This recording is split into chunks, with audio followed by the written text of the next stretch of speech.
It's like trying to win a car race. Should be a good one. And as you're driving, saying, hey, make it run better. You could have a posse of waifus. Starting off kind of strangely. Slaying the land. Welcome to the show. This is insanity! Taking a critical look at the gaming news of the week. This info is pretty shocking. Somebody's got to give an answer to this. This is Augmented Reality. You are watching my favorite channel. I've not heard of them. The Triple S League. Enjoy, guys. Hey everybody, welcome to Augmented Reality, your source for news, leaks, and insights about games and the gaming industry, presented by the Triple S League, our weekly podcast here on Triple S Podcasts. My name is Ash. I almost said my name is Cybsidian. Wow, I have never done that, and that would be just, I think the universe would implode if that happened. I'm Ash, and I'm here, of course, with Cybsidian and Moontag. Hi. We got the crew here to talk about all of what's going on in gaming. Hey, everybody who's active in the live chat, thank you for joining us today. And yeah, we got a lot to talk about. Yeah, a bunch going on in the gaming industry, but of course, do slam that like button if you haven't already. I see several of you have, but definitely that like button's feeling a little deprived. So don't neglect it. Don't neglect it. Do your part. It's like button appreciation month every month here at the Triple S League.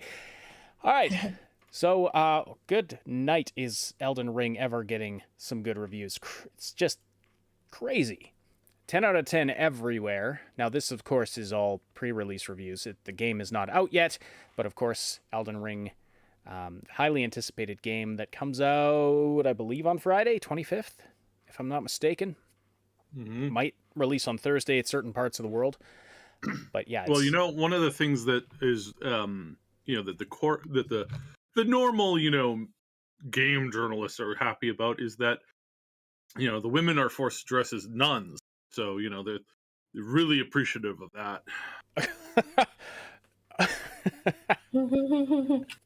Okay. And not just like, not like, current day nuns, but like old-timey nuns where it was like, burlap upon burlap upon burlap. Oh, boy. I mean, I don't know enough about the game to comment on it, but I think we're going to be delving into that area a lot today because we're going to be talking about Horizon Forbidden West. And, of course, there's a debate about the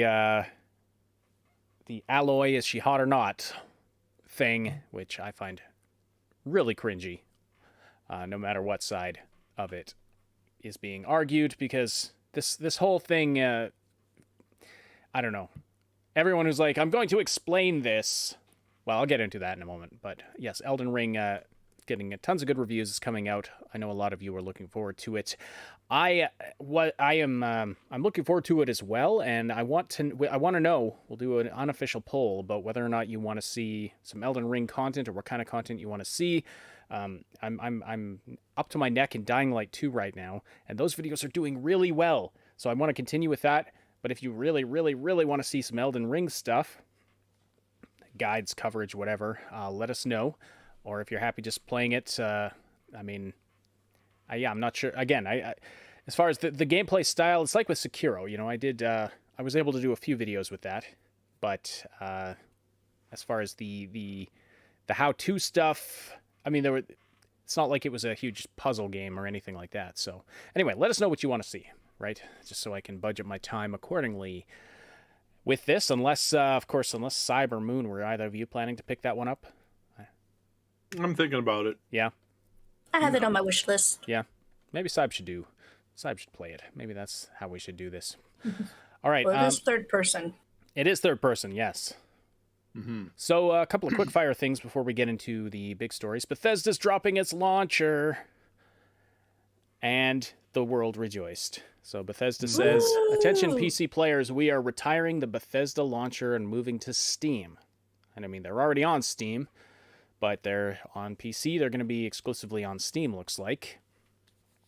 Here's everything you're going to want to know about what to expect and how to migrate your Bethesda library to Steam. So you can... okay, and that's excellent that they're providing that option. Are Bethesda's games on the Epic Store? I don't even know the answer to that. I don't think so. So anyway, that is superb. Now, they had made the Bethesda launcher optional for a while, or did they? It's been so long since I played a Bethesda game. I'm trying to remember if when I was playing 76 if I if it opened up the Bethesda launcher. But again, we don't want all these launchers and things running in the background and opening automatically and hogging resources and just being really annoying and log in here and log in there. Here a log, there a log, everywhere a log. Gamers get annoyed. So anyway, this is good. I like this. Anyone disappointed by this? Let me know. Yeah, let us know in the I don't comments. I don't think it's possible to be disappointed when these companies do this, because it's like one of the things that happened with 2K recently is that they moved a bunch of their games to a launcher for some reason, like games that have been out for years and years and years and years and didn't require a launcher. Suddenly they required a launcher, and suddenly my system was being dragged down by an extra 10%. What do you know? Now, Because, for some reason, a launcher, a little program that has to launch your game, is hogging your PC time. It didn't close down after I launched the game. It proceeded to, be there while playing the game the whole time. So stuff like this is I think is frankly dumb and foolish. It's very, very foolish for these companies to think that this is what people want. It's like you're pushing a level of stupidity that has some serious problem. Oh, it's to connect you with all your friends who are playing our games. You mean like I'm already connected even though with they them on don't have Steam? a friend system, and they're certainly not gathering information on you. That would be a conspiracy theory. No, they're certainly not. They're certainly not monitoring you, and it's not forcing you as to if log in gathering a bunch of information on your playtime directly helps them be able to sell that information to another company to maximize profits. No. It's not about maximizing profits. When has a company ever done that? Well, couldn't they do that through Steam anyway? Can't they go to their Not as much. You can't gather like it's no. Like, long answer is yes, they could. Short answer is no, not really. Those are the same length answers. But yeah, anyway, I mean, I get what you're saying. It's they can't get as granular of information as from Steam or Epic, say, as they could from their own launcher. I get it, but it's wow, is it annoying to have those things constantly launching and running, and then oh yes, they have to auto start when you boot up your PC too. For some reason, they've got to auto start. It's so annoying. Why? Well, clearly, because whenever you boot up, you need it right away. Well, yeah, because there might be updates. Ugh, so annoying.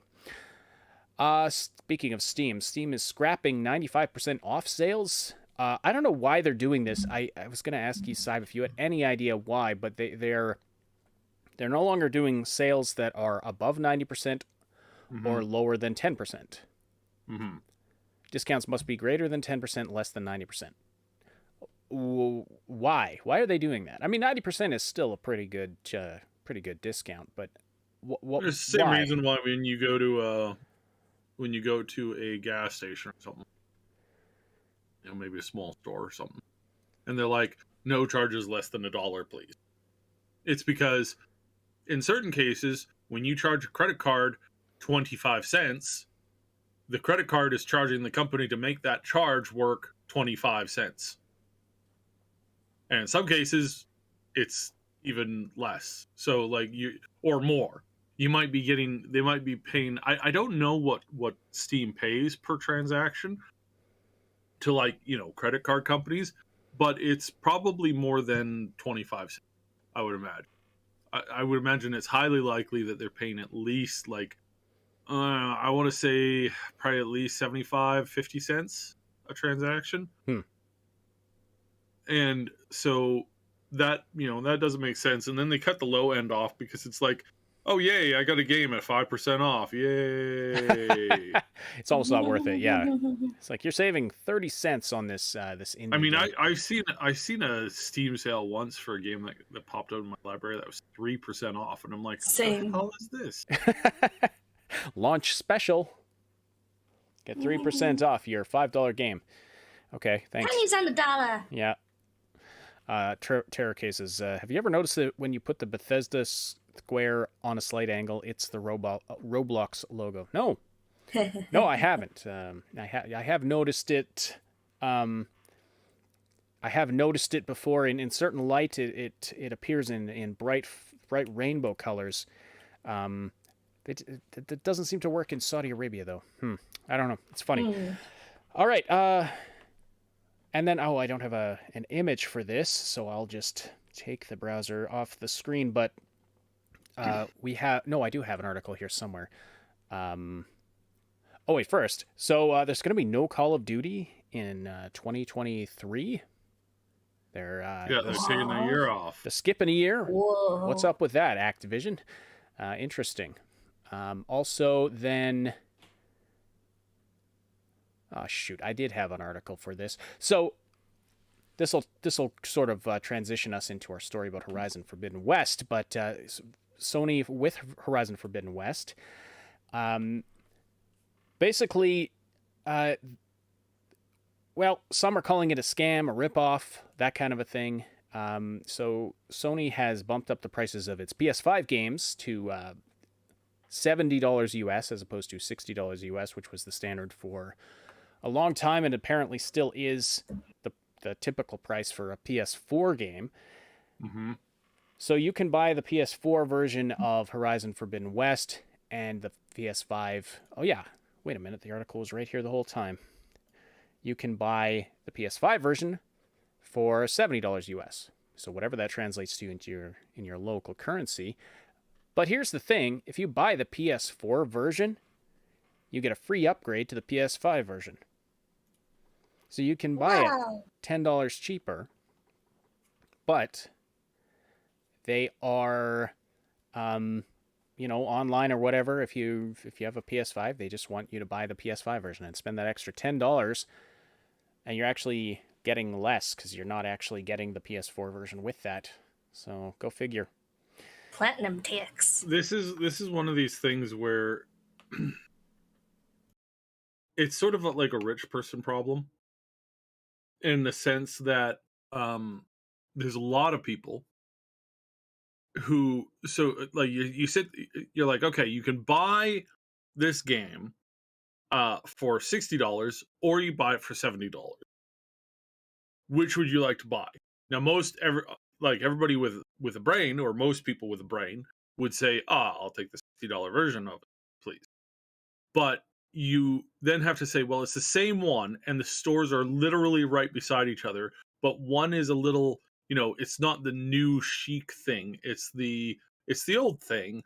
The service is exactly the same. In fact, you talk to the same person when you go to pay, but you're walking in the door that's on the right, which is new and fancy and charges you, $10 more, versus the one on the left side, which is, it's not new and fancy, but it's still fine.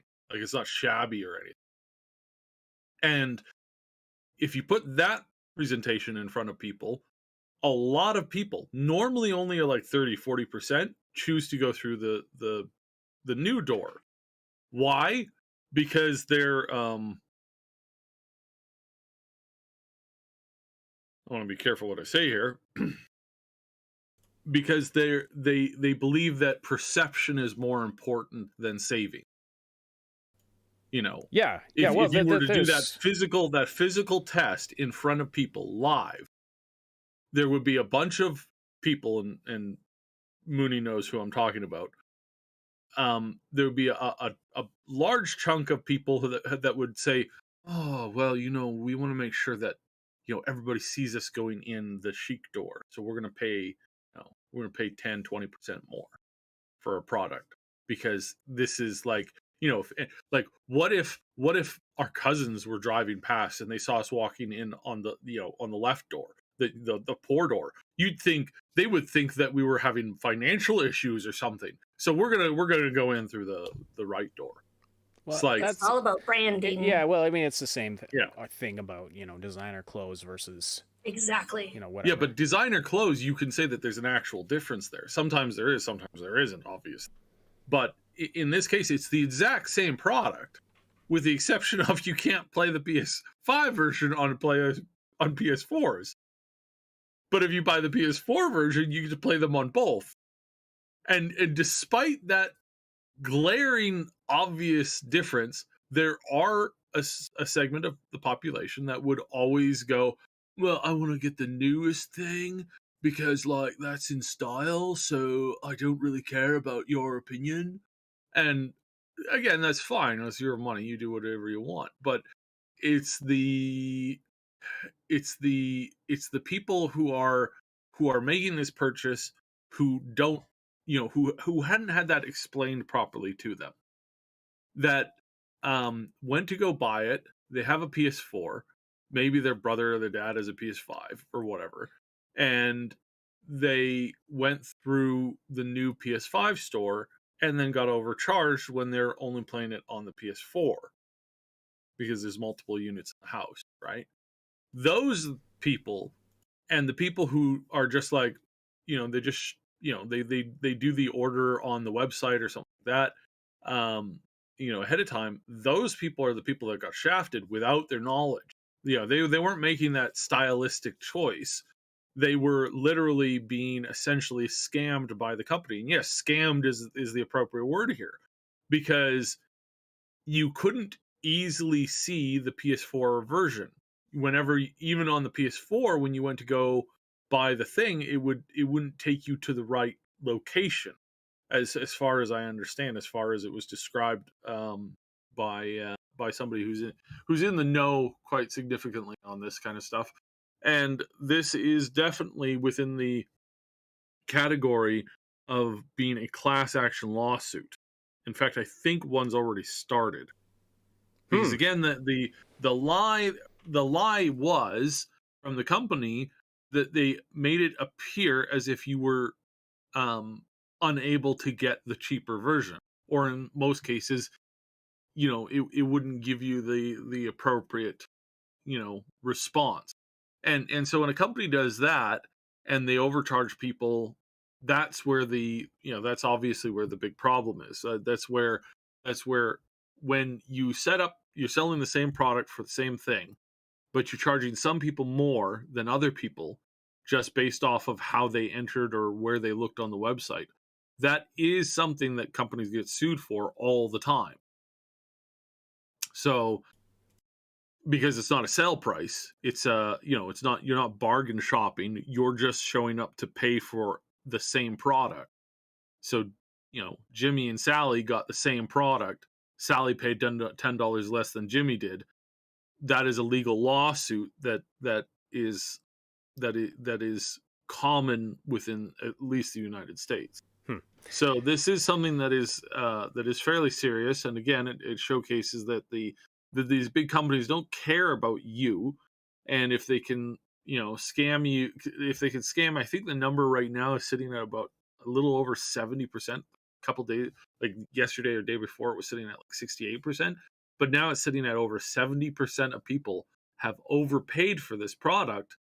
And sure, it might be a fine product, the game might be good, but if you overpaid for it because you didn't know, and it wasn't given, you weren't given the appropriate option, yeah, that is something that you can take into a class action lawsuit and get your $10 back. Because again, it's all about it's like that dual cash register. It's like having two cash registers. Cash register on the right charges you $50. Cash register on the left charges you $70. What's the difference? There is no difference. Right. So then what's the problem? The problem is the company. And that's why it's a class action lawsuit. Because if the same thing had happened at a grocery store, and for the last 6 months, grocery store on the corner grocery store was charging you 30% more for a jug of milk, and because you went to cash register B instead of cash register A, then that is a class action lawsuit. All of the people in the neighborhoods that corner store was on or servicing can sue because cash register B was charging them way more money than cash register A. Mm-hmm. And so that again, that option that's there to protect consumers from people who would do that intentionally, right? And again, you get into a level of fraud here, because if you tell the government, oh yeah, we sold 1 million cartons of milk for $5, and then turns out that actually they sold 500,000 cartons of milk of that million for $7, but they, instead of saying that they sold that for $7, they sold that for $5. Now, if that happens, and trust me, again, this happens all the time. People go to court, people get sent to jail for this frequently, because they report that they charged one thing when they didn't actually charge that thing. They charged a different thing, and they took the money either in cash under the table or whatever, and then they just kept that extra money and said, look, boys, it's bonus time. And when you do that, that's a crime. So again, there's reasons why this is worse than it looks like. And most of those reasons go over a lot of people's heads, because again, most people don't really care about this. Most people don't track this, and I'm not saying that it's a particular set of people. It's just people in general. Again, if you were, we went to Costco the other day, and for some reason we had 19 items, but on the receipt it said 20. And no matter how many times we counted the items up, they didn't match up. So we went through each of the prices on each unit, added that up, and it was the same. So we paid the right amount for it, but there was an extra item on the receipt that wasn't in our shopping cart. Was it a bottle deposit? Sometimes those come up as a different item. It wasn't a bottle deposit. The nearest thing that we could figure is that one of the items was sold as a pair, and they made this weird calculation in adding the pair together before they added it, or like on the receipt they added the two items in, then they combined them, said that those two together were this price, and then they charged us that one price instead of the two separate prices, but that came up as a third item on the actual list, which was funny, because when they were counting our items in the cart and sent us away, they didn't bother to tell us that, I see 20 items on this receipt, but there is in fact 19 items in your bag. Are you missing something? They didn't stop to tell us that. It wasn't until we got out and I was like, wait a second, the math here doesn't work. Right. Anyway, so you're saying this could get legally messy. This could get a little bit legally messy. It could smack Sony down a peg as far as like legal things go. But on the other hand, there might be a lot of people who are like, you mean these people cheated millions of people out of paying a low price for something? Well, guess which company I'm going to be investing in. That's a great return on investment. Right. And some, there are people now, of out course, there who think some that people, there are cases, I mean, we're hearing reports of people working in gaming stores trying to direct people to the PS4 version. But some people just chose to buy the PS5 anyway, because some of them wanted, I know, it's all anecdotal, of course, but, apparently there was a guy who wanted, if he bought the PS4 version, then his PS5 game shelf would look weird. So, he's got to have the matching PS5 case kind of thing. And you know what? I mean, as long as, it's... Again, that comes if back it's, to that if it's first aware of it. example Yeah. So, he's thing, choosing right? to do that. He's choosing to do that with full awareness of what he's doing. Okay, fine. It's still kind of a scam on Sony's part, at least in a colloquial sense, maybe not in a legal sense. But, as long as people are fully informed, then at least they're responsible for that choice, right? Whereas, again, if they're shepherding people to buy the wrong one, or the one that they, if they're making it look like you have to buy this version when you could actually buy the cheaper version and it'll work just fine, well, that is scummy, and I'd say probably legally questionable. So, as Tara points out, Sony is already greedy for asking as much as they do for first-party titles as is lately, especially when you factor in that 10 to 20% of a game's cost on consoles is the licensing fee to Sony. So there's this debate about, are games too expensive, or are they actually cheaper when you factor in the value of money and that kind of thing. But it is it is true. Like, Xbox games are still at that $60 price point, are they not? If you buy it, most of them are. It's more of a yeah. I believe it's most of them still are. yeah, More and more games have a the developers and the publishers, especially publishers, are setting new prices for these. Yeah, I know you buy a AAA game on PC, it's that $60 US price point still. So Sony is that you do pay a premium to buy the PS5 version of anything. But again, and I mean, then you could say, well, what? Maybe digital versions should be cheaper because then the company doesn't have to pay the material cost. And there's all these things that we could debate about for sure. But I mean, bottom line, yeah, this is scummy. That said, did you have any thoughts on that, Moon?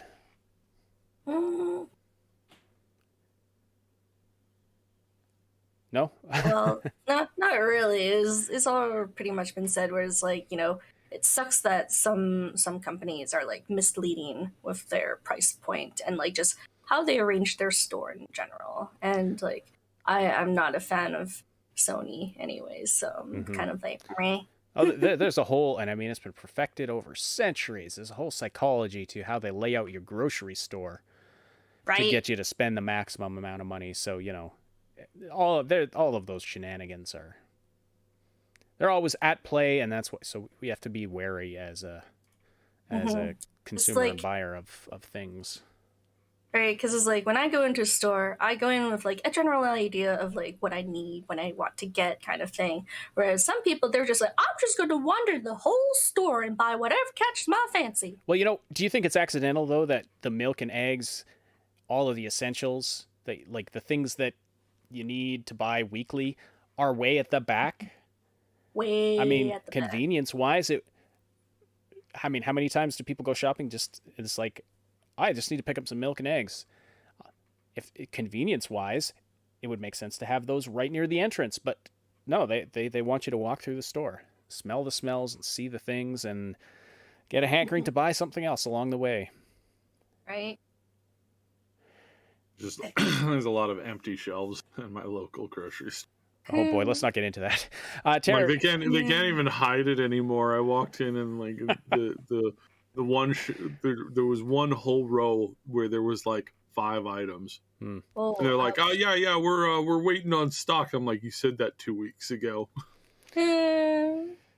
Tara says, still not as bad as Nintendo, who still charge the same for Breath of the Wild now as they did 6 years ago. Well, true, and that's never going to change. Nintendo's going to pull their shenanigans. They're weird shenanigans. You'd think that a company that was in a cash crunch would actively sell more things that they could sell that people are asking for, but no.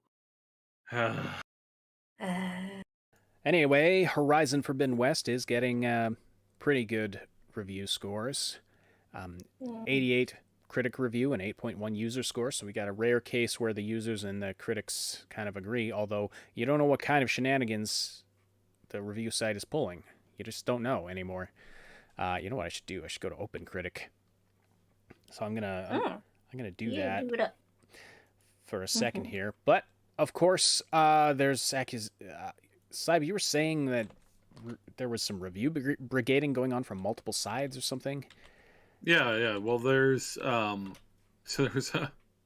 a few articles who were like, oh my goodness, the game is being brigaded, but then it's also being brigaded by good people, and we support the people who are supporting the game for the good reason, but not for the bad reason, and the bad reason is not for the good reason. And this basically shows that as soon as companies and as soon as these websites started putting their thumb on the scale, things just went to crap. You can't trust any of these review sites anymore because you don't know when a product is being actively and accurately represented. You just don't know. At this point, you just don't know. You have no idea whether the game that you're buying is actually worth something versus not being worth something. And you have no idea. How can you know? You can't. You have no idea whether it's an accurate True representation. Yeah. You don't know what's being pulled behind the scenes in the name of being fair and and fighting the review bombing from the incels or whatever. But okay, so review bombing, as it was like 5 years ago, was an accurate way. Was an accurate, in my humble opinion, was a fair way of letting a company know that you were disappointed with their action, and it affected them and made them strive to be better. Now, there was a handful of cases where it was taken a little bit too far or wasn't done appropriately. A handful of times. That's it. And to that, I say, I think that was preferable than the system that we have now. Can you trust any review that you pull up now today for anything that you're looking at? Basically, no. Like, not really. It's like, I mean, it's on the one hand, I see, proving that I guess this is more of a movies thing with Rotten Tomatoes, but being able to prove that you actually saw the movie before you review it, I suppose is fair. What Steam is doing with, how you can sort the reviews by time, filter them by, it's like, okay, recent reviews say this, all reviews say that. But again, when they get in there and apply their filters to the data, and who knows what else they're doing, right? It's very difficult to trust it. Although, I mean, it's the best we've got, right? Now I'm looking at OpenCritic right now, and it's do they have user reviews here, or is it just an amalgamation of professional critics? I thought that they had a user review section. No, I think it's I think I'm pretty sure OpenCritic is only allows actual critics. Is there another site I'm thinking of that uses, well, anyway, 8.1 user score, so it's getting a pretty good score. But of course, I don't even want to bring this up, but of course, the debate about Aloy's new appearance has raised its head again, and I'll just be honest, I find this whole argument absolutely cringeworthy. I mean, Aloy looks, to me, in my opinion, Aloy looks fine here, first of all. And I appreciate this take from, oh shoot, what's his name? It disappeared in this view. Paul Tassi at Forbes. I've been appreciating his takes on things, gaming related things, but he wrote this piece, says maybe let's stop debating the attractiveness of Aloy from Horizon Forbidden West.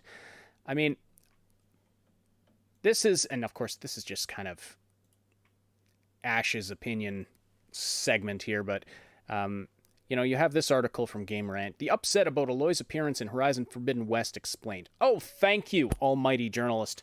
Please explain to me exactly why everybody feels the way they do. Yes, thank you. Let's jump down to the last paragraph here. All in all, Aloy looks great in the upcoming Horizon Forbidden West. Her appearance may have changed and in turn caused some fans to grow upset, but those upset about it really don't need to be. Women exist just to be themselves, not to satisfy the male gaze or live up to a fantasy that other video games have perpetuated in the past. Hold on a second. We're talking about a video game character. How are you... What do you mean? This is not a real woman, first of all, and exists to be a character in a video game. That's why she exists. Real women are not video game characters. This is just absolutely ridiculous line of argumentation. I remember a time when people used to play video games to have fun. To have fun, but also to play so not all people. Again, people played to have fun. People played to experience a story. People played to discover thing that they hadn't discovered before.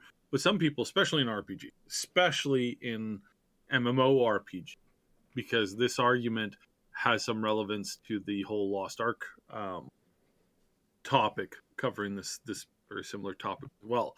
And it's like, and then other people play the most idealized version of themselves, and sometimes that's a berserker who's like, you know, chiseled abs and this just perfect masculine energy, and he can go down to a sliver of health and stay there forever because he's a man. You know, some people play the game to have that experience and put as much of themselves into that story as they can. And like the thing that it makes me shake my head, because it's like there ain't been no complaints about the men in Lost Ark, but there's been a bunch of journalists complaining about the women in Lost Ark. Yeah. And yet you make Lost Ark, you do a direct comparison from Lost Ark to New World, and you ask people what, you know, what's their favorite thing about their character, and most people are like, you know, characters are pretty crap in New World. They really are. They're so crap. I haven't touched that game again because I'm like, I don't want to look at that. It looks, I mean, what's the best term that you can use to describe the characters in New World? Like fugly or like rumply would be like my two go-to words. Not because they're fat, but because they're just not. They're just frumpy looking. Yes, they just don't look good. Bleh. You feel no attachment to the character. They literally, like, to me, it feels like I'm playing an NPC that I don't really care for. Yeah.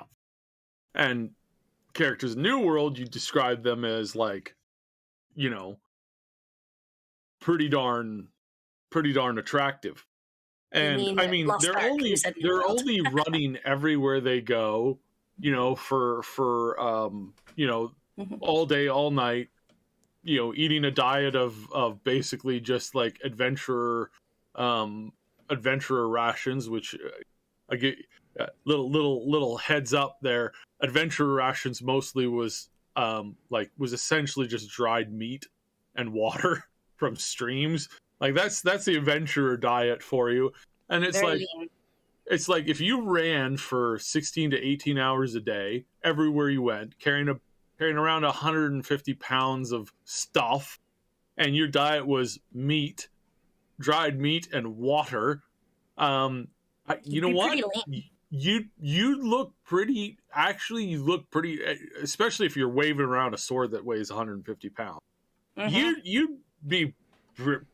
It's basically like spending all day in the gym. So you go to the gym and you find the people that actually spend the entire day working out at the gym. That's their full-time job. That's what you would have people look like, and that's roughly what people look like in Lost Ark. And so the arguments about this are silly because they're not based in reality at all. Well, it's like, well, why can't I? You know, it's like reality. Reality is one thing, but we're also talking about video games as a form of art. And I mean, escapism. If we can have Scarlett Johansson as you know, Black Widow with no actual superpowers, or wait, what's her deal again? Man, I saw the Black Widow movie. She's a trained assassin. Yeah, she's a trained assassin, but you know, she's throwing around guys who are twice her size. I mean, you're bending reality there a little bit, but you know, I'm fine with it. It's a form of artwork, and the same with, you know, video games. They can have their artistic style. So what's cringy about this is not that this guy thinks Aloy looks fine, and honestly, like I showed you this picture, I think Aloy looks just fine here, and I pulled up a whole bunch of other. She looks absolutely fine to me in this picture that I've got on the screen. And, you know. In that one, it's better because it looks like they took down some of the fat in her cheeks. Well, but still, like, a lot of the complaints. I thought they said they based her off of the off of the Hannah Hoekstra. And, like, when I do a side-by-side comparison, I still don't see it. Like, they definitely, like, fuglied her a bit in the character animation, which I think is such a shame. Because, like, you get games like, Lara Croft, Blood Rain, Tifa from Final Fantasy, like, they're hot AF, right? They're badass babes. and then we get this. But It's like, I mean, why?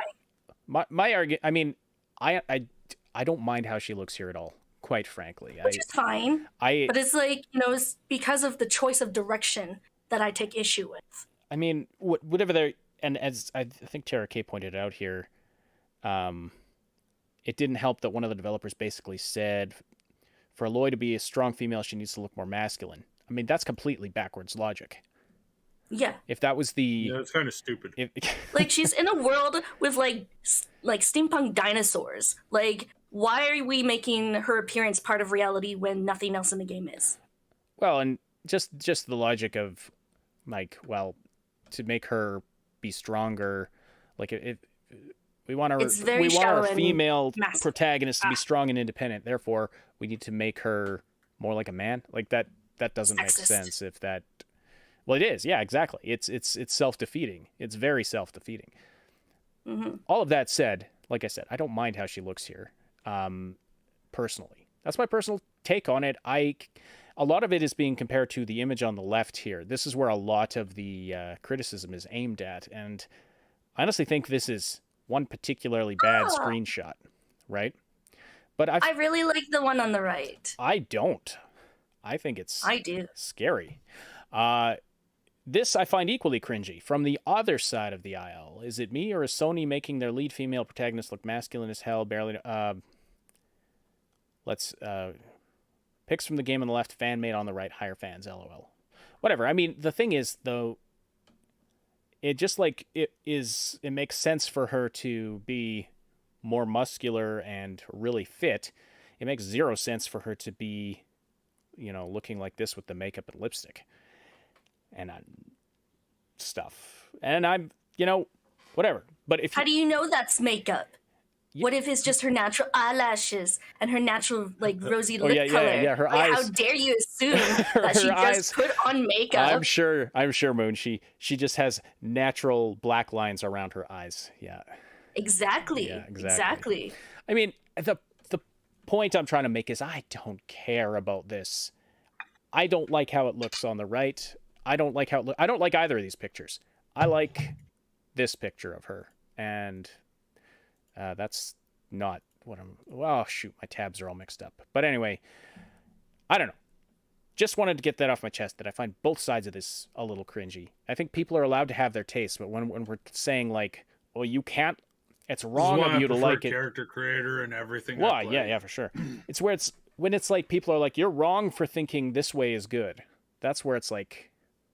Or you just think that because you've never been within 5 feet of a real woman, and there are some actual tweets and articles out there saying that. Mm-hmm. It's like, well, that's just like, it's a lamest joke in the book. It's like, oh, you're a virgin. Like, come on. Haven't we matured past this? Well, my take is that you're a bunch of sexist B-words. So, I mean, like, let's, yeah, I mean, I want to hear your opinion on this, Moon. I mean, you're the only one here on this podcast that's female, so, I mean, let her rip. Like, tell us, I've talked enough. Tell us what you think. Well, like I've said, like, one way they could have gotten around this was, like, to implement some kind of, like, character creator, like, even to the point of, like, maybe with, like, facial sliders, height adjuster, whatever, so that characters can, like, connect better. Or they could have just, like, because it said in the article that they based this character off of an actress, but then they changed her looks. And I feel like that should not have been the case. If they based it off of, like, the woman, they should have just, like, went with the character model to look like her, because then that would have created, like, a great PR opportunity to have her, like, show up at events or something, right? And have people like, wow, it's the real life Aloy. Holy crap, that's so cool. And, like, create even more hype for your game. But instead, like, the reasoning behind it feels, like, really weak and feels like it's trying to erase women from gaming, like, especially, like, beautiful women, because, like I mentioned those other games before, like, they're popular and people like those characters because they're, like, easy on the eyes and, like, can really connect with on the game. And it's fun to see, like, a badass babe jumping around, like, doing awesome adventure-y things And like I connect with that a lot more than I would like staring at this. Like I'm like, who am I looking at? Is it a bro? Wait, what is this? Like, heck, I want fun, pretty games. I don't need real life injected in it in a sexist way. Fair enough, and I agree with your take that by that it is kind of sexist to say like, okay, for a woman to be strong, she's got to be more masculine. Like that's you're just turning it on its head. That's totally Tara backwards. K points out one of the best examples of this, where it's like they face scanned the actress for Mass Effect Andromeda into the game. They face scanned a lot of people into that game. And then they spent hours editing those faces to make them look, air quotes, more real. And to that, it's like they already that had is a real quite face. possibly You just scan one of the most sexist, racist, BS things I have ever heard. Yeah, you scanned an actual real woman, and then you had to change her her skin tone, and you changed her facial structure, and you changed the weight in her cheeks and in her neck so that she looked more human. So do you mean by that? Do you mean you reduced those? No, we added to those things, and we because we needed to make the character look like they were something else than what they were. It's like, to me, that because again, it's like you could never have that conversation. You could never have that you could never make that pitch to a room full of activists, or even it's like, hey, we don't like the way that this person looks, so we're going to change it so that it fits what we believe that a proper looking, like, it comes off as draconian. It comes off as it's like, oh, did I walk back in time to a point in time where, because I remember growing up and having old snarky mean people look at somebody and go, I don't really like the way they look. They got to look a little bit different in order for me to respect them.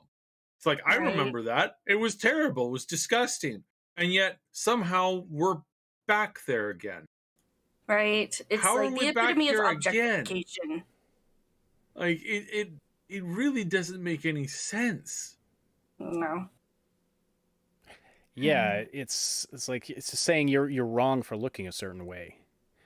As like you said, you've compared it there to objectification there, Moon, and it's like, yeah, you're wrong for looking traditionally attractive.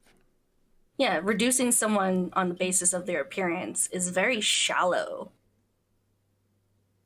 And the thing is, like, people are attracted to all different types. Exactly. And I've never been attracted to the, magazine cover type of woman. I just never have. But you can understand the appreciation for that type. If somebody, it's like well, yes and no. idealized. Yeah, well, for sure. No, I do. And I would never say someone's wrong for being attracted to that. That's the thing, right? And so is the game fun? That's what we should be talking about, and apparently it is. And I think we can. I would suspect we can all agree on one thing when it comes to Aloy's appearance, and that is that her hair is freaking awesome. No comment? Sorry, I'm distracted by her face. Like I would like her hair better if I enjoyed looking at her face more. But I just whenever I look at pictures of her, I'm just like, why? Why did they do this? Like, if I cover up the face, then it's like, yeah, it's objectively cool. But like, if it had that fan-made face on it, I would like it a lot better. Because then be like, yeah, it totally matches, totally flows. Instead, I'm just like, is somebody playing drag? I can't tell. Okay, fair enough. And so, you know what? I mean, this I think kind of illustrates an interesting point. The three of us can't agree on this, right? The three of us don't agree, and we agree on a lot of stuff. This is coming from Moon, who really likes gingers. So there you go. I really like red hair so much. I love my red hair protagonist so very much. But like this one, I can't get with it. No. It bothers me, especially after I saw like the face of the real actress. I'm like, why? And like Tara K in the chat says, I wouldn't be surprised if some of it was so they didn't have any actor likeness, image ownership issues. But it's like, you hired this woman to come on to be the character model, so in my mind, it sounds like they did have the licensing agreement set in place, and then they messed up her appearance for reasons. Yeah, I don't know how that would work legally. Like, if they changed it enough, would it be considered not her likeness anymore? I don't know. But yeah, I agree. It looks like you scanned a real person and then changed it to make her look stronger. Well, like, why didn't you just find an actress that looked like what you wanted? And here's the other problem. They changed how she looked from the first game. And anytime you do that, you're going to have issues with the fans. Mm-hmm. She looked a certain way, then you changed her to look different. That you're going to cause issues there no matter what. Now, just because you think the change is better and someone else, that doesn't mean that someone else who thinks the change isn't better or who doesn't like it simply because they changed it, regardless of whether or not it's better or not. I don't know. This argument gets off into stupidity way too fast. And that's why whoever wrote this article, the upset about Aloy's appearance in Horizon Forbidden West explained, you don't know what you're talking about. This whole thing is your opinion. You're trying to approach this as objective fact, but this whole article is your opinion, and I'm not saying you haven't acknowledged that it's your opinion, but come on. Don't give us this. It's definitely an opinion piece. Don't give us this snooty headline. Like, I'm going to explain to you why these people don't like it. It's because they've never seen a real woman before, and blah, blah, blah, and this is better, and your arguments are invalid. And Sentinel Cheese in the chat says, there's a reason why people are attracted to many things. It comes down to the golden ratio, and very few people have a near perfect golden ratio. Aloy isn't one of them. Unfortunately so. And that, that's fine. And when I create and write stuff, I try to create average people because, I picture them average, when I'm writing characters. Mostly just because I find that relatable and I feel like, but you know what? Again, there's nothing wrong with taking a game and creating some idealized version of a character either. Right? IX in the chat says, I hope they give the next male protagonist a dad bod and a nice beer gut. Yeah, nobody would complain about that. That's the thing. Would there be the same debate? I wonder if you had the guy with the Homer Simpson body. Homer Simpson game has it. Sure, but usually that's where it's done for comedic purposes, right? Whereas, you expect if it's like an actual, strong guy, you don't expect it to look like that. I wonder if they tried that, if they had the guy with the dad bod, say the next Spider-Man was a guy with a beer gut. Kind of like fighting through the apocalypse. Like overweight Thor from the movie.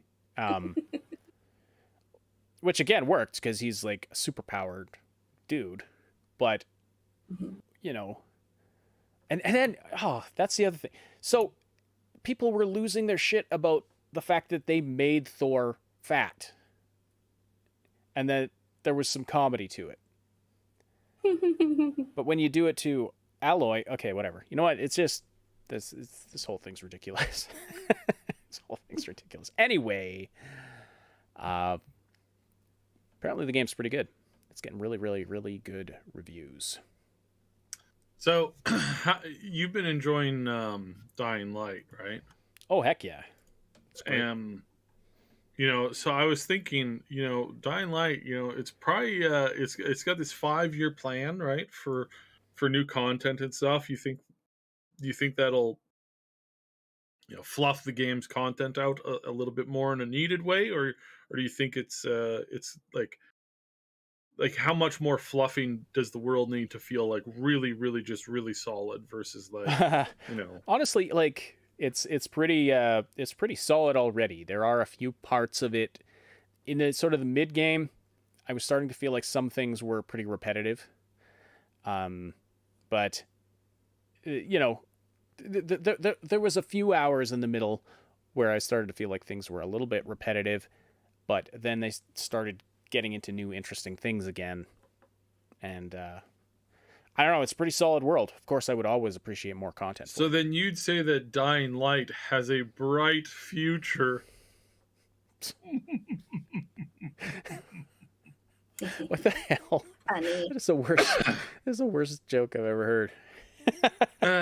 Yes, because, you know, hey, I used that. I experimented on that on somebody who contacted me last night on Discord. So they laughed. So, you know, Well, clearly, if you don't get the joke, that's a you problem. I get the joke. I'm laughing because of how cringy that joke was. I mean, that's. I do think it probably has a bright future. There's so many bugs though. They got to fix the bugs. And like the thing is, it's a good enough game that I'm thoroughly enjoying it, despite the fact that certain parts of it are actually very broken. Like there are quests that are literally broken and can't be, you know, just can't be resolved. And things that, you know, so Techland is apparently on it and is going to be releasing patches regularly to hopefully fix this stuff. Anyway, so what else? There was something else with Elden. Oh, the difficulty thing. You know what? Let's talk about this first, and then we'll get onto the games need easy mode.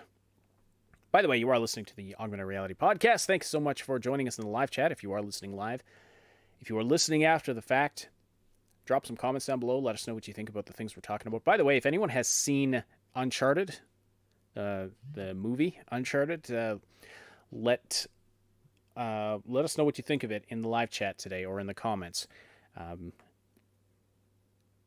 So, yeah, but also if you want to keep the conversation going after the live broadcast, we welcome you to join our Discord community. You can find the link in the description below.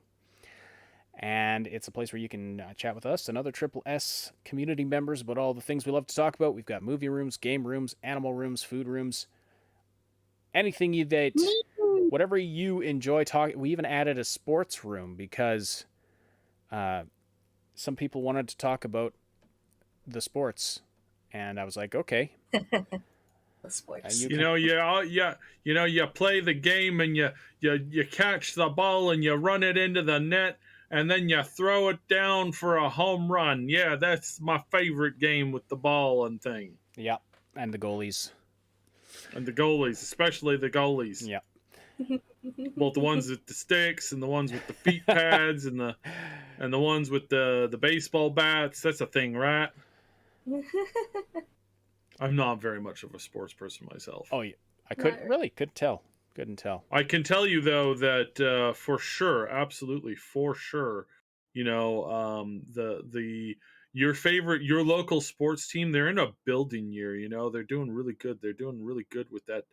They got a building year coming in. They've just got to get out there with the hustle, and they gotta get out there with the hustle. Really, they gotta step up their game. Got to cover that defense. Got to focus on that offense though. You know, that offense, the defense, the defense, the offense, you know, that's good. Whenever I hate talking about sports. I really, really hate talking about sports. And whenever I get a guy at work or something like that talking to sports to me, especially about the local team, I just say, yeah, you know, it's a good building year, right? You know, it's that building year, and then everybody thinks I've got like really in-depth views on sports teams. It's like those interviews with the hockey players at halftime. Halftime. Shows how much of a sports. You did it. You made the joke a reality. So the hockey players during the intermission between the first and second or second and third periods, you know, it's always the same. It's like, oh yeah, well we we got to just get out there and bring the hustle and score some goals and just do what we can. And the other team's really they're turning it up, so we got to turn it up even more. And that's how we're gonna do it and do the game. I like cheerleaders. Yeah. Yeah, well, cheerleaders are my favorite part. That was the only good thing, the only good part of sports when I was 14. Okay, so speaking of sports, actually, what a segue. So 2K. What a segue. 2K has secured the license to make Lego sports games. This can't end badly because I'll remind everybody of this. According to 2K Games, microtransactions are an unfortunate reality of gaming. And there's a whole article here about, this is from 3 years ago, by the way. This is a 2019 article talking about how this guy, Rob Jones, senior producer for NBA 2K, talking about how, microtransactions are just necessary. And talking about justifying it. And now, I swear, if this game comes out and it's got microtransactions that are even half as bad as EA in a Lego thing, I don't see how parents can stand this anymore. I don't see how the gamers in general can stand this anymore. This is the so disgusting. Well, especially Lego. It's Lego. It's aimed at kids, and it even says. It even says it in here. And the argument's going to be, well, have you tried to buy Lego recently? That stuff's expensive. So therefore, obviously, a kid who got his mom's credit card is going to spend $23,000 on Lego packs. Like, that's just a given. Right. And that's going to be a defense. Something like that. And Lego, honestly, Lego is bloody expensive. And my daughter is a Lego nut. And so eventually, my wife and I were like, okay, we're not buying you Lego anymore. You can get it. You can ask for it from your aunts and uncles and people for your birthday. That's how you'll get the Lego. And she does. She still gets tons. I thought I had a lot of Lego as a kid. My kids have so much. It's absolutely absurd. But, I mean, I don't really mind. I mean, I shouldn't complain. Like, she could be into something terrible. So, anyway, so you messaged me yesterday, Saib, and we're like, Lego sold its soul to 2K. So, yeah. Tell us how you really feel. We all know that 2K is the great beast of end times legends. We know that they're inherently what's the word, predatory. So yeah, that's that. Yeah. I wonder how that's going to go over. This is one of the scary paragraphs here. WWE and NBA games publisher 2K is understood to be looking to expand its sports offering and sees targeting younger players as one way to do this. That's scary coming from. It keeps getting worse. That is scary coming from this company that is just notorious for its microtransactions, predatory microtransactions. As one of the strongest brands among that audience, Lego is viewed as an ideal partner. So, yeah, sorry, I got distracted by Sentinel's argument here. Legos are awesome at brain creativity. Well, that's why I love that my kids are really into Lego. That just, they have so much it's impossible to keep it organized. But yeah, like it's a great toy as far as it goes, and it's absolutely fascinating to me that Lego bricks I have that my parents had when they were kids can still interlock and like match up perfectly with a brand new set you buy off the shelf today. Mm-hmm. Nice. Like, it's one of the things like when, like, one year my mom talked me into giving all my Legos to my younger siblings. Oh. And I sort of regret that now because it's like I did a net worth like value construct on it. It's like to like replace what I gave them. It cost like $2,500 today. Oof. It's like, wow, that's it maintains its value really well. It really does. Sure, you could get a limited edition Barbie that had a slight misprint or slight alteration on it. You keep it in an original package. There's a collector who'll pay you 10 grand for it today. But still, I mean, it's really cool to see Lego still being the thing that it is.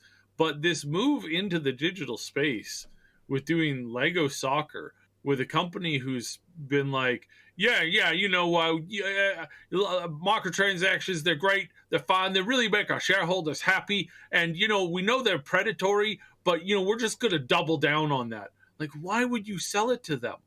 Like, what the hell is wrong with you? Like, I can get why Lego costs so much, because it's a high grade product, it really is.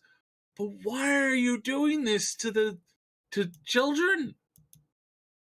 Because those are our future customers. Well, we gotta train them. Do you wonder if, is it ignorance or is it lack of care? Like, are they not aware of 2K's practices here, or is I doubt they are aware. I mean, let's be honest. How unhealthy and how predatory some companies are, and how much damage these companies do to people. I really doubt they're aware, because I suspect strongly that Lego's board is probably the same board members, largely all the same, that they were 30 years ago. I don't know that for a fact. I'm just guessing, but it seems to probably be the most likely reason, and they just don't get the new thing, or they think that, well, so somebody, I guarantee you, this was probably a conversation that 2K had with these guys. Hello, Mr. Lego people, board members. Hello. How are you doing? Good. So we want to port this game over into being a video game. You've been having a lot of success with the Lego games. My grandnephew Jeffrey, he runs that department, and he's been doing a pretty good job.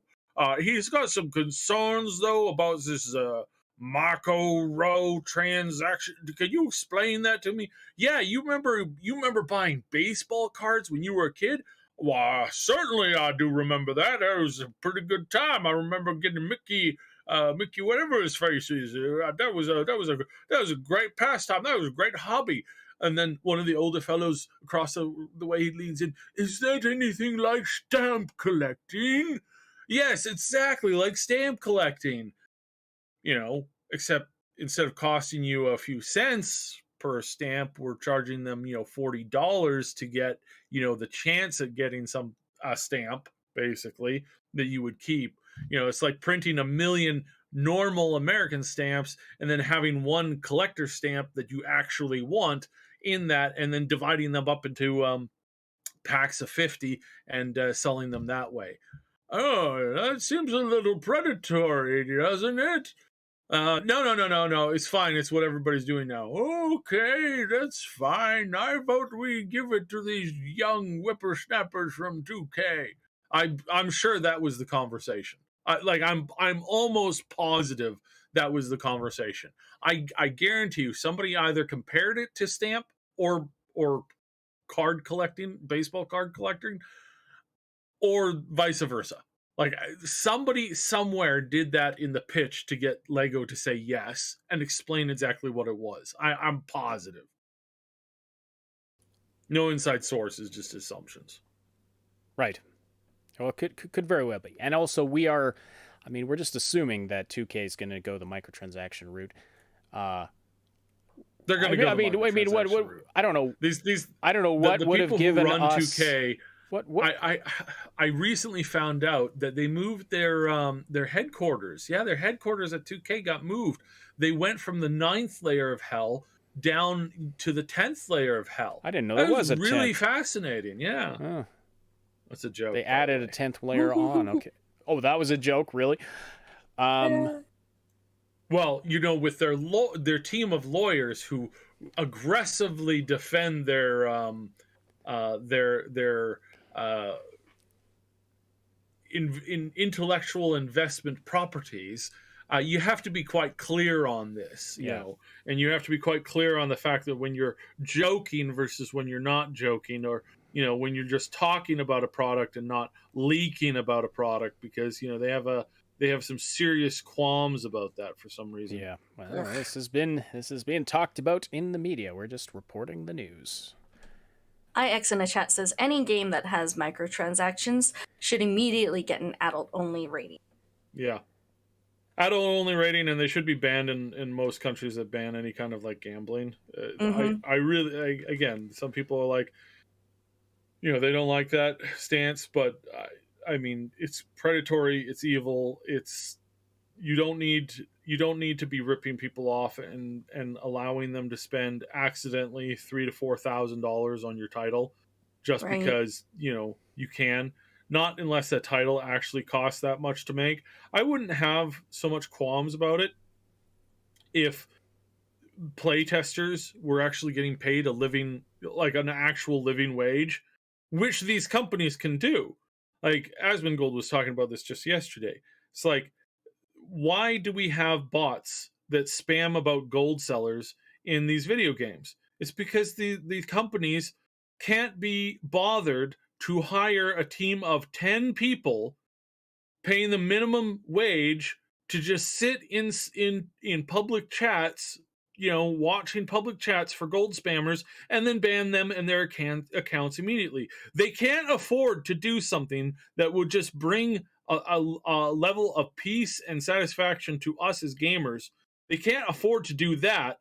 But oh yeah, they've got to find a way to make you accidentally pay, or to force you to feel that you have to pay through, you know, FOMO and other garbage practices. They got to find a way to make you pay, you know, tens of thousands of dollars for that to whale out on a game. Like there's this one streamer. He actually hit the I gotta say this is at least a little bit nice about Lost Ark. Lost Ark has a pay cap, meaning that you can only pay a certain amount per day, you know, and per week. I think there's hard caps that it's like, sorry, we're not taking any more of your money. And this guy who's you know, he's a well-known whale. He's actually self-professed that he's actually had to talk to psychiatrists about this. He will blow, I think he blew like over 10 or 20 grand on Genshin Impact. Ouch. It's like that's a problem. But no. This is fine. This is fine. You know, I still contend that Genshin Impact would be one of the greatest games ever made if it didn't have its garbage microtransaction. I can't get into the game to play through the basic content because the temptation to just spend hundreds of dollars is just sitting there all the time. And I have to be so careful about that kind of stuff because it's so unhealthy and it's so bad. And it's like, no, they're okay with this. You know, they're okay with being this piece of crappy. At least Lost Ark, you know, they have a bit of a they have a. You might say that certain companies don't have a spine at all. Lost Ark certainly has a spine. The fact that they've limited that, and the fact that there are people complaining that they can't spend more money on the game, I think that's a good problem to have. But my goodness. That is true, Terror. Sadly, the predatory practices are around because people out there engage in it willingly. It's all too true. It's simple. If you don't have money, you can't spend it. Right. So they get you to spend all your money, and then you can't buy more microtransactions. They're doing it for you. All right. So yeah, no, I suspect watch these titles very closely. I suspect strongly that they will come out with a way to spend hundreds of thousands of dollars in a day. That they will make that an active ability to do, and that they will heavily advertise it towards kids, and then they will try to explain it away through probably one of the most despicable, disgusting ways that they could try, and that they will, you know, they won't lose an ounce of sleep over this. You know what? I feel like these games could probably almost pay for themselves with the advertising. And like, how much does Adidas pay to have their logo on this Lego guy that is a representation of a real soccer player in a Legoized version of a video game that is based off of a real sport. How much is Adidas paying to have the logo right there? Probably a lot. I don't know if these images are from the game or if these are just some of these things. Some of these titles, some of these things, especially when you're dealing with like young kids, they print money. Like you could not print money fast enough in an actual print shop run by the mob. You could not print money fast enough to compare to the amount of money that some of these titles make. It's like there's some free-to-play titles that have come out that they start like day one, they rake in like, what was it? I think it was Genshin Impact. In the first week, they raked in $100 million. Again, if you had a print shop and 100 people, you could not do that in a month. You could not do that in a year. That's insane. $100 million. Even people who make money full time by printing it illegally can't keep up with that level of absolute insanity. And yet somehow these companies just decide that they just have to print. They just have to find a way to make you spend another $100,000 on the game. It's gross. I'm a little passionate about this subject. So, Moon, you got to read that message from Terror. Which one? Oh my gosh. Last one. Last one. Oh. Terror Case says their first game is going to be a soccer one called Spend It Like Beckham. Sorry, she cut off just a bit at the end there. Spend It Like Beckham. Nice. I love it. Okay, one final topic we got to get to because it's in the title. So Elden Ring has sparked the do games need easy mode debate. And that's a simplistic way of putting it. It also raises debates about accessibility in general. So anyway, last time this came up with a lot of furor was with, I believe it was with Sekiro. And then, of course, Cuphead 2, that had... By the way, I watched the first episode of the Cuphead show. Very well produced, but I don't know. I don't know what I feel about it in terms of whether or not I'll actually watch any more of it. But anyway, Elden Ring. It's a FromSoft game. It's going to be very difficult. FromSoft games are well known for their difficulty level and not having like an easier difficulty level that you can access. But there's a debate about it. It's like, well, why should we? A lot of fans of these games, Dark Souls and whatnot, of FromSoft games, say it's part of the it's part of the game experience that it's just tough as nails and you have to really, really struggle your way through it. And it wasn't that even the origin of the whole Get Good meme. I'm not. No, Get Good's been around for a really long time. Well, they certainly like to say that. So I mean that hails from the MMO days of early vanilla, where vanilla's a lot easier than people think it is. It was a lot harder when the gaming community as a whole was less skilled than it is today. And again, the all you got to do is you just look at some of the raid content that you have, high-end raids in games today versus like games like 15, 20 years ago. 15, 20 years ago, this is the most challenging boss I've ever seen. In phase 1, he puts fire on the ground. Yes. Dude, there's fire on the ground. If you walk into the fire and you stand there in the fire for like a minute, you die. Can you imagine that? Without heals. What are we gonna do, man? You're gonna have to bring an army of healers to heal you, so you don't die. Well, you could just not stand in the fire. What? What? What do you what? What do you mean? What do you mean? What do you mean? So you're on fire. Walk out of the fire, dude. You're blowing my mind. What? Like you could just avoid the damage like that? Like, holy shit! Wow!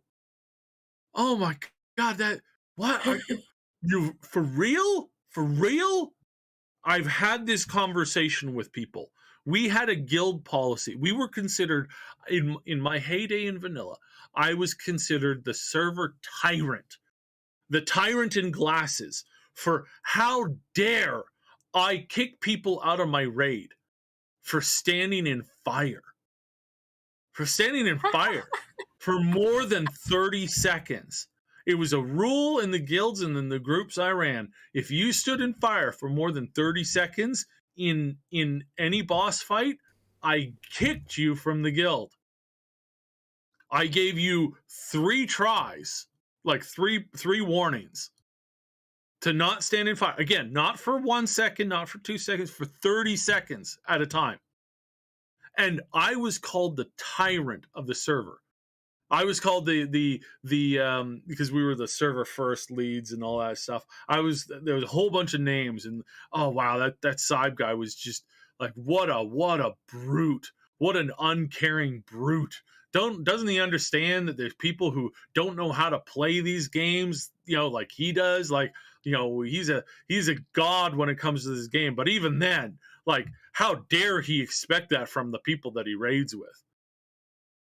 Now, today, yesterday I'm trying out one of the new bosses in Lost Ark. Not one of the new bosses for my item level. And it's like, all right, so when the boss turns around, it's going to wiggle its tail to the left, then to the right, then to the right again. When he does that, he's going to turn around and he's going to cause this big cone that attacks half of the room. And if you're on that side of the room when he does that, you instantly die. And then you have to start over again. How many times does he do that? He does about 43 times in the encounter. How many other moves does he have? About 27. And I'm supposed to remember his tail flipping left and then flipping right and then right again. What happens when he flips his tail to the left, then to the right, to the right, to the right again?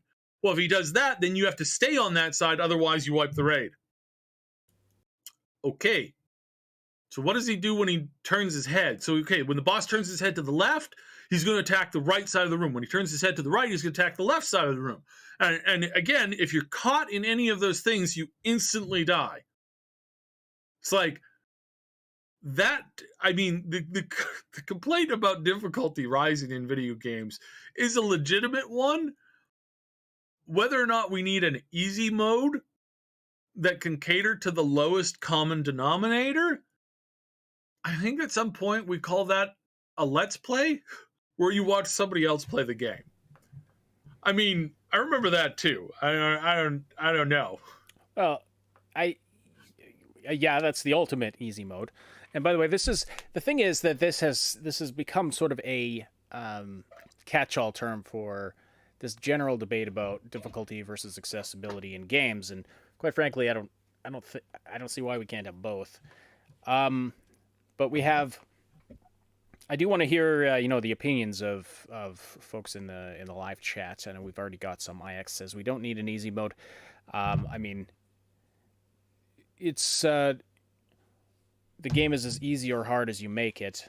I mean, I'd be curious to understand what you mean by that. Like, I know that games approach difficulty in different ways, and some where, like, Sekiro is a good example, but even some of the Mario Brothers games, there's this difficulty progression until you get to the end and beat Bowser at the end. But then there's all this extra stuff that's even way more difficult that you can do that's optional. if you want to, 100% the game kind of a thing. You get all 96. You want to get all 96 exits in Super Mario Brothers. You're going to have to up your game for sure. And IX says there are a lot of ways to make the game a lot easier. And I'm not familiar enough to know to comment, but I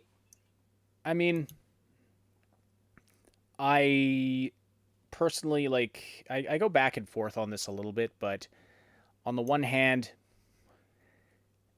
if games want to add in a story mode where, for people who just want to experience the story and don't want difficult combat, I don't see the problem. I mean, I'm generally pro more options, right? I mean, it's a little different in an MMO where, it has to be the same difficulty for everybody, obviously.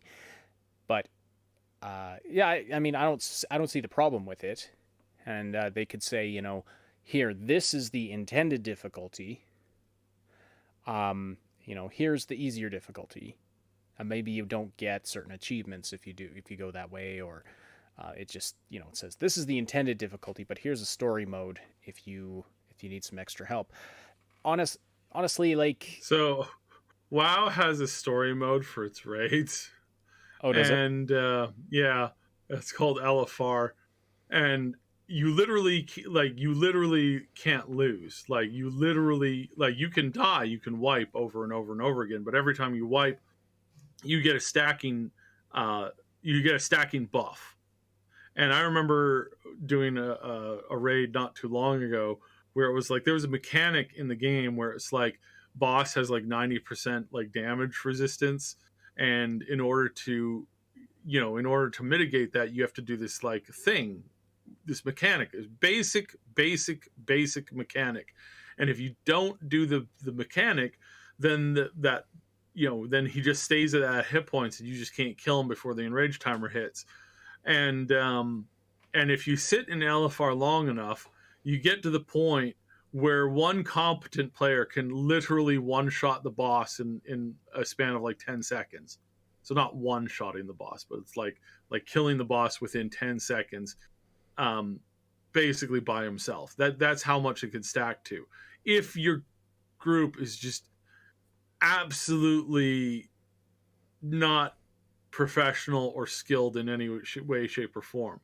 And it's a big point of contention within the community that there are such modes allowed, because it's like, why even have them? Like, why even make them do the challenge? Like, why not just have it like, this is what happened, here's some free gear?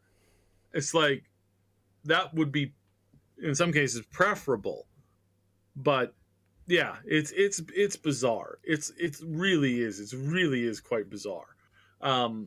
And again, I think they do it fine, actually. I think that there's an argument to be made for story mode for some people, and you certainly need different achievements for that. Like, if I think you should just automatically get all the achievements for the lower difficulties if you do complete it on a higher level. Because it is kind of weird where it's like, you didn't 100% the game, man. You didn't do the baby mode where the game basically plays for you and just asks for you to click the screen once every 45 seconds, and gives you like a minute and a half to do that each time. It's like, oh gosh, it's like, oh yeah, for sure it should do that. Wiggly type in the chat says, if a game has methods to make it easier that you have to seek out, that wouldn't be good enough for the people who already have trouble playing a game. An accessibility mode from the jump doesn't hurt most games by lowering damage taken, or from the jump doesn't hurt most games by lowering the damage taken, raising health, or giving items to mitigate difficulty. Yeah, and this is where, when you bring in the accessibility angle and consider people who actually do have disabilities, then I think that kind of changes the argument. It's not just, oh, get good. It's like, well, some people have legitimate disabilities but still want to play video games. So should we not make options for them? I mean, I know there's a speedrunner who he's paralyzed on half of his body, and so he actually speed runs games with a controller with one hand, which is very impressive. But like a guy like him to have an easier time playing games, I don't have a problem with it all. Like, there. I think that this is where like I'm really excited for like brain integrated controls. Now, obviously, there's some worry when it comes to that. Yeah. But I legitimately like people like there's a monkey that could play Pong with his mind. And some people are like, that's horrifying. To me, I'm like, no, that's cool. Now, it's not obviously a two-way interface. That's the thing. It's a one-way interface at this point. It's just at this point, and yeah, I expect that there's somebody who in the future will find a way to like abuse it and do not good things with that system. But I think looking forward to that system is a good thing overall. Sure, and this is where I was going to say, do you, just to finish the point I was making a minute ago, so what's the solution? Do you make the game easier, or do you give the person the tools they need? Like if you have someone who's got a disability that makes it difficult. You don't make well, I mean, like I'm fine with the story mode. I am. I think it's okay. I don't think as a what do you call it? I don't believe that there's an acceptable reason for some people who supposedly make their living playing games. I don't think that people who can't play games should be doing that. Like I really don't. Like somebody who can't figure out a double jump. It's like if you can't figure out a double jump, just like go report on sports or something, because you clearly are incapable at your job. Like I don't want to be rude about it, but it's like it's your job. I agree. I mean, there are certain jobs like if we were bad at games, we probably wouldn't be doing this, right? Exactly. Where do you draw the line? Like where do some of these people where do these journalists draw the line? Because they want an easy mode so that they can, make content better. Well, what about people who just don't want to play the game, or aren't good at writing, and they just want to, they want to have your space when it comes to talking about video games? It's like, at some point, you have to realize it's a two-way street. Like, you can't just demand and insist on something. It doesn't work that way. To have an easy mode for journalists, I agree, is not a good reason. Yeah, exactly. When are we going to have an easy mode for journalism? And anybody could just like get the big contracts, and well, you can't say no, because that would just be that would be what do they call it? What do they call that? Like, it's not ageism. It's like exceptionalism. Anyways, it's bizarre. I think more games could have a story mode for the mere sake of some people just want the story. Increasing the playability by certain people. And I think that's a good thing overall. And I like IX's comment in the chat. Your experience will not be good at all if you just steamroll everything. And yeah. Like, I agree with that, because it's like, part of the enjoyment of playing games is overcoming the challenges in it.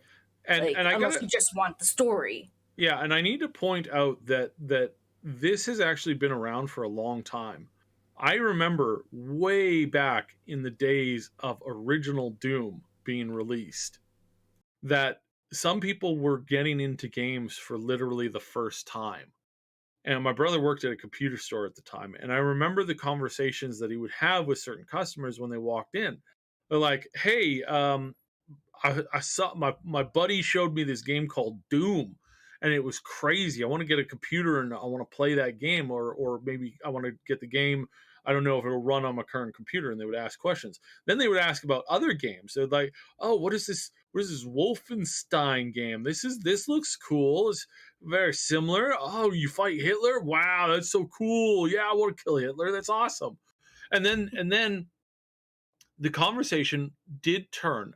I would say about 10% of the time, the conversation was they would look at a different game and ask. Myst was a big one. Like, Myst, that looks cool. Is there a God mode for this game? And I realized that there were some people who weren't interested in playing games that didn't have a cheat function in it built right in, where you could just become God, be unkillable, have all the weapons, and have no challenge to the game whatsoever. If you needed to go for dinner and you left your character in the middle of a boss fight, you come back 30 minutes later and your character be in the corner getting wailed on by the boss, you turn around and explode him with one shot. It's like, there are some people that's the way they played games. And that was the only way they played games. Yeah. They refused to play a game without that thing. So the argument has actually been around for a really long time. Like, for a very long time. Sure. And you have to, yeah. Do you want to, I guess it's up to the game creator, do you want to cater to that audience? I mean, it's another sale for you. And honestly, in a single player game, it doesn't ruin my fun if someone else is playing the game on easy mode. You know, yeah, that's my view of it. Whether it's Sekiro, I didn't mind Sekiro not having an easy mode, but if it had, and if it had just said, you know, this is the intended difficulty, this is a way toned down difficulty, the experience is not going to reflect, you know, you're not going to have a challenge with this. If it had said something like that, I'd be fine with that too, and I would have picked the harder one. But but again it comes down to there's arguments about, you know, the creator's vision for the game. They want it to be this difficult, and so would that be a compromise if they said, you know, if they said, yeah, here's a way to make it easier. It's not an easy argument. And I mean, I really do like the achievement. Like, I like achievement systems when it comes to difficulty. And it's like, there's a couple games where I've been starting to notice this a little bit more and more. Like, I look at my list, I'm like, oh, wow, I completed this. Like, this game's been out for years, like literally years. And it's got an achievement for people who completed the game. And it's like, you know, it's like 80%. That's normal. For some reason, there's a lot of people don't finish the game that they actually play. But then there's the hard mode. And I realized that I beat the game on the hard mode, and less than 1% of the players have done that. It's like, that's very interesting. So I think those kinds of things are probably good. Am I lagging out? Nope, sorry. I was just I was distracted by something, but there's a lot of different opinions about this, and I mean, I think we're not going to come to any kind of consensus or right or wrong answer. But again, it's I don't think there's strictly a wrong answer in it. Not really. It's like so long as you have and are building in a decent level of difficulty and challenge, and as long as you're making that, for the most part, fun for the majority of people who tend to play that kind of product or that kind of game, like, that's fine. The issues that we get are when you're decreasing overall difficulty to supplement the requests of a few. I think that's unhealthy for games and gaming industry. Mm-hmm. Now, what about, I mean, a different way to accomplish the same thing would be to do what you talked about, like, for the company to put out the game at its tough difficulty, but then you know, put out the cheat codes. Be like, okay, if you need to use these, you know, you can. We program them in. It's not the legitimate way. You know, you won't get the achievements if you activate these, whatever. But you know, it'd be like putting in an easier difficulty, but in a way that makes it very clear this is not the legit way of doing it, or the way they designed it to be. Like, would that be a better way of doing it? Would it be worse? It's a good question.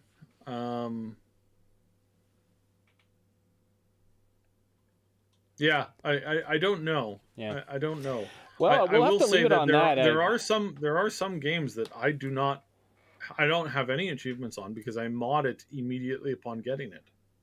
So yeah, well, exactly. That's an interesting question. That's mods too can be akin to cheat codes, and if they change something about the game. I've been annoyed by some recent Stellaris mods that I've been using. I really like modding Stellaris. It's one of my favorite gaming pastimes to do. But some of the mods that I like to use, they've been overpowered recently just due to the way that the game functions with population and some other stuff. It's just it's like no matter how much harder I make the game for myself, it just made the game. I put all the difficulties at maximum. I did all this stuff, and again, it's a little bit my play style, but it's mostly the fact that the mods that I'm using are unbalanced right now, and they're only unbalanced for intelligent players, meaning that the AI can't replicate the basic things that makes that makes certain aspects of the modded game overpowered. And it's definitely not overpowered when you're playing against human players, because all the human players understand the new meta, they understand the new concepts, they understand the new resource systems. But when you're playing against the AI, it's even when you're playing on hard difficulty, giving them all the bonuses, making them hyper aggressive, I spawn in, I discover my first alien neighbor, and they're like, "We are the Unchucks, we're going to eat you because we are," what's the term? Enslaver consumers or something like that. They basically eat other alien pops. And it's within 10 years, they're like, "Please, we would like to join your empire, master. We're not really good at what we're doing, and you're so much better than we are." It's eee. This was not a challenge. This was not fun. So yeah, you're right. Mods can definitely cheat the game for you. They can also make it harder too. Some of the hard mode Skyrim stuff is great. Yeah, for sure. But yes, we got to wrap. All right, it up. everybody. Yes, we do have to wrap up. But thank you so much for tuning in today. Thank you for listening in, for being part of the live chat, and please do slam that like button if you haven't yet. Leave your comments down below if you're listening after the fact to any of, give us your thoughts on any of what we talked about, and also join the Discord server where you can talk to us about whatever's on your mind and request topics, that kind of thing. And thank you for listening to this presentation of the Triple S League, the Augmented Reality Podcast. Special thank you to our Discord community. We love our Discord community, but thank you especially also to our Patreon supporters, our channel members, and all of you who support us in those ways. Really appreciate it. On behalf of Sabsidian and Mutag, this is Ash for the Triple S League, and I will talk to you again very soon. See ya.